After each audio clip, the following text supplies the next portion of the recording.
I really want to sell this Aviator. Thing is, it's got a few problems I would like to fix before selling it. It has a symphony of drivetrain sounds. It's got 3 different problems when you drive it. It's got a whine, a growl, and a moan. And I think I can fix 2 out of 3. I'm not going to necessarily get more money for the car, but yeah, got a broader customer base. When people don't have to put up with as many problems, you have more people that are willing to buy the car. So let's diagnose it together. When you're diagnosing drivetrain sounds, I think I got a bad wheel bearing in the front and a bad wheel bearing in the back, but which one is it? I don't know, and I don't want to guess. Now you could strap your kid or a friend underneath there and they could listen to see which bearing is bad, or you could use the Steelman chassis ear. That's what we're going to use. Check this out. So the Steelman chassis ear set has all of these different alligator clips, has 6 different alligator clips. Each alligator clip has a small microphone in it. So you clip it all over the car underneath and you plug them into this little junction box, and then you can turn and listen to the different leads and pinpoint where the problem is on your headphones. So that's what we're going to do to diagnose, is it the right wheel bearing or the left, front or the back. So I'll go ahead and set it up. So here's the setup. I got the headphones, and I got the little junction box with the 2 leads plugged in. I got those leads coming here down. I got one on on each wheel bearing, basically. I got them kind of alligator clipped. See one on the passenger side, and then over on the driver's side. I got them kind of positioned the same, so we'll be able to see which of those wheel bearings is the problem. I put one of my little microphones right up in here in my headphones so you can hear what I'm hearing, and I'll be switching between green and white. White is right, green is left. That's the way I put it down there. Okay, this is the white one. When I turn a little bit left and right, here's the green one. Oh, you hear that? There's the right on white. Oh man, that one is a lot louder.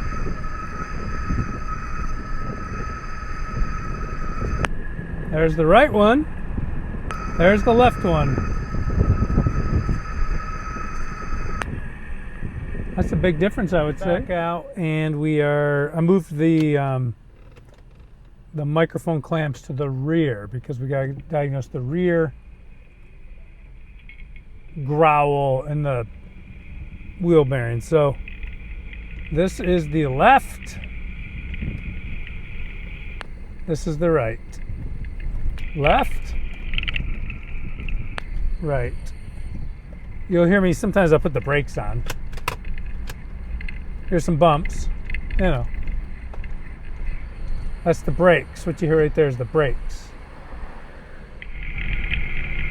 That's the left. Right. Right doesn't sound too bad. Left, got some growl. When I tip in on the gas,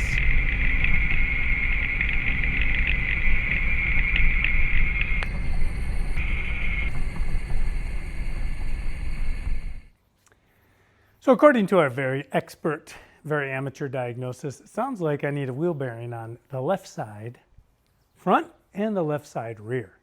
Now, I thought maybe that's a little too coincidental. So when you weren't looking, I took the green and the white and on the rear, I swapped them from side to side. I thought, well, maybe one of these is defective or louder or something like that. So I swapped them from side to side, and the noise was still on the left rear. So I wanted to take that variable out. So I need a left front wheel bearing, left rear wheel bearing. I'll go on to rockauto.com and order those. It'll take about 3-4 days to come in, and then we'll proceed with the repair. So I'll see you in a few days, or to you it'll seem like a few seconds. Got my parts from Rock Auto. We'll start with the front wheel bearing and check that out.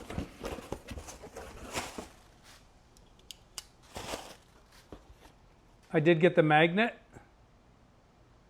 Phil's Jeep. It's like a Jeep Liberty.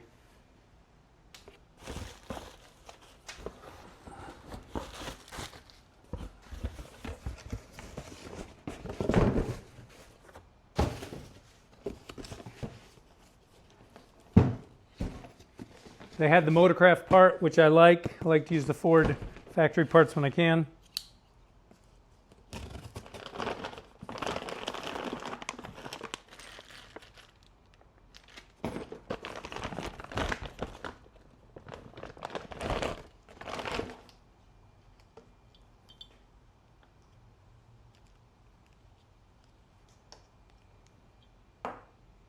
There you go. I got a lot of hardware, which is good. Bolts. Looks like they gave me the caliper anchor bolts, which you are supposed to replace. They are one-time use parts. Cool. Let's do it. You can change a wheel hub mainly with tools you're going to have in your toolbox, but one thing you can't do without is the big socket for the for this nut here. This is a 30 millimeter deep. You can get these just at O'Reilly. I like to loosen it while the car's still on the ground, because once you jack it up, the tire may freewheel.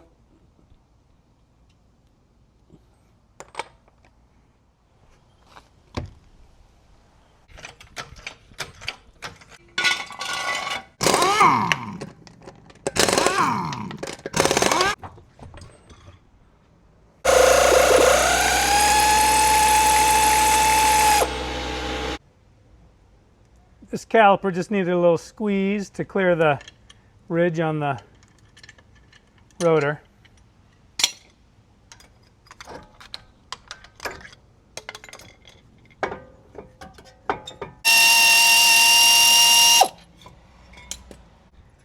And the rotor. So here's the part we're replacing. This is the hub. Good news is this half shaft is free. Don't have to use the puller on that.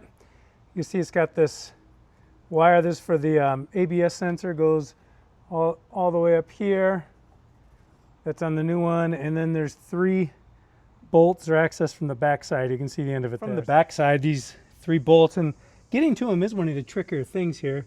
And here's the bolt, and the CV and the half shaft's right in the way. So, you know, getting the wrench on there is tough. The socket doesn't go on at a straight angle. So getting these loose and getting a good grip on them is one of the tougher things on this repair. Got them out. There they are. Hey, pro tip from a dummy.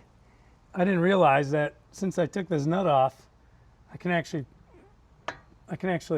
push this back to give myself clearance. So anyway, there you go. Hey, the tough thing now is getting this hub off. It is, you know, iron, probably cast iron, pressed into aluminum. And if it's an original one, it's been on there 25 years.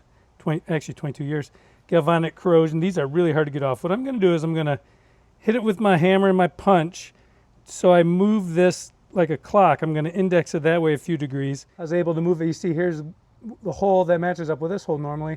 I was able to index it enough around and get a pry bar inside that hole and start prying it out. So kind of prying it out, going around. You want to make sure you don't get the top way out and cocked and the bottom still in. You need to work it around pretty evenly to get it all the way out.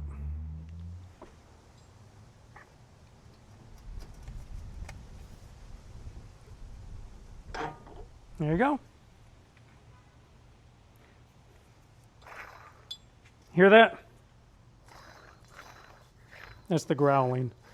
Oh, you hear that? Bearings are not supposed to sound that way.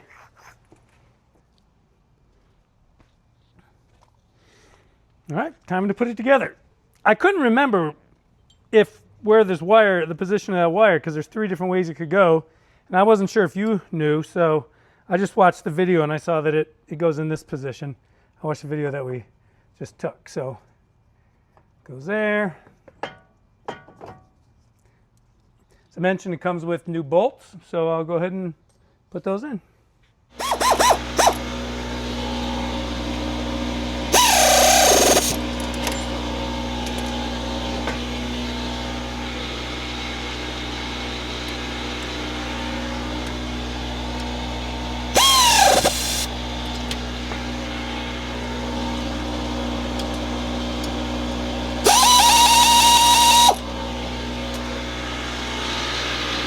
Now the torque spec on these are 83 foot-pounds.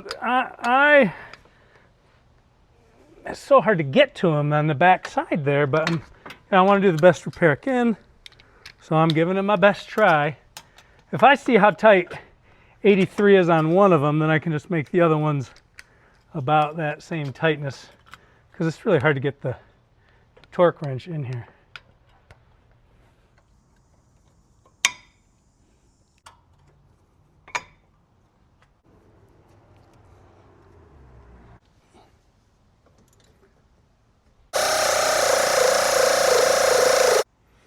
Got everything back together, got the nut on, got the brakes put back on. I wired the ABS sensor up through under the hood, so I'm ready to tighten this nut. Now if you like to do things twice, do what I did and put this caliper anchor on before the rotor, and then you get to take it back off to put the rotor on. So if you want practice, that's a good thing to do. Got the tire back on, let it down so the tire's just touching the ground, because I need to torque this nut, and I can't do it with it up in the air because it spins. Now this nut needs to be torqued to 184 foot-pounds. My torque wrench only goes up to 150. So what we're going to do is we're going to go as high as the torque wrench goes and just a little more, and it's going to have to be good enough. It's just going to have to be good enough.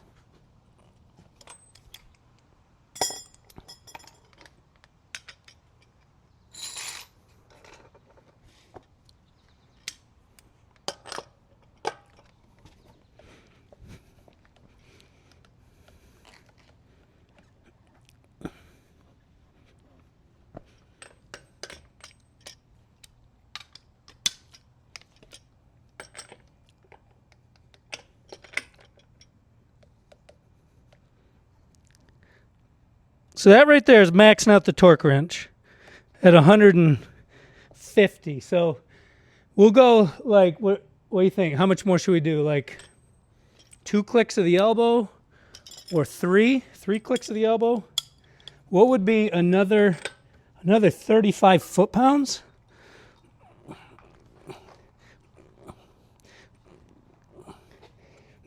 What do you think? Pretty good?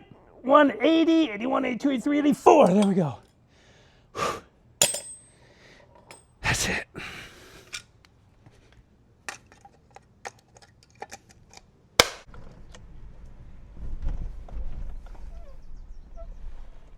Test drive complete. Problem solved. Now the magic in this episode was accurate diagnosis, aided by the chassis ears. Now you might be thinking that's all well and good for the Huntington Hillbilly. He's got the coolest tools and the latest tech. How am I supposed to do that? On the contrary, you can get this exact set of chassis ears and the engine ear on Amazon right now for $184. They have other versions available if you want to get wireless ones and spend more. I mean, that's up to you, but they're really essential for doing this kind of diagnosis underneath.